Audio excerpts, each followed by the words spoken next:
Hello friends, ప్రతి ఒక్కరింట్లో కామన్గా ఉండే బ్రేక్ఫాస్ట్ లేదా డిన్నర్ అంటే కళ్ళు మూసుకొని దోశ ఇడ్లీ అని చెప్పొచ్చు. మరి ఇంట్లో వాళ్ళందరూ కూడా అబ్బా ఎప్పుడూ దోశలేనా అని చెప్పి ఏడుస్తూ ఉంటారు. ఇది కూడా కామనే. మరి ఇంట్లో వాళ్ళకి కొంచెం క్యూట్గా కలర్ఫుల్గా దోశలు ఇస్తే ఎలా ఉంటుంది? సూపర్గా ఉంటుంది కదా. వాళ్ళని ఇంప్రెస్ చేసినట్లు ఉంటుంది, వాళ్ళకి ఒక చేంజ్ ఉంటుంది. అందుకే ఈరోజైతే మేము ఎలా ట్రై చేసామంటే, మార్కెట్లో క్యాప్సికమ్స్ 3 కలర్స్ ఉంటాయి కదా, ఎల్లో, రెడ్ ఇంకా గ్రీన్.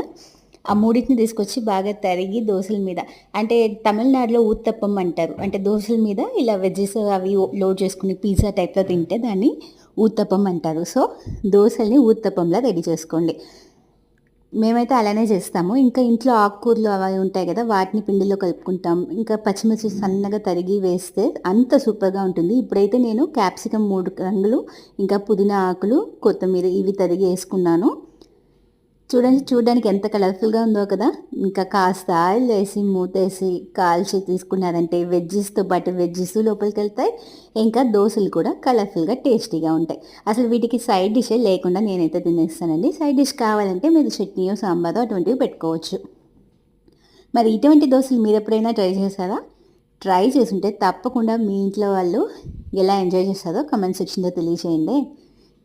ఇటువంటి దోశల ఐడియాలు ఇంకేమైనా ఉన్నా కూడా మెసేజ్లో తెలియచేయండి కమెంట్స్లో.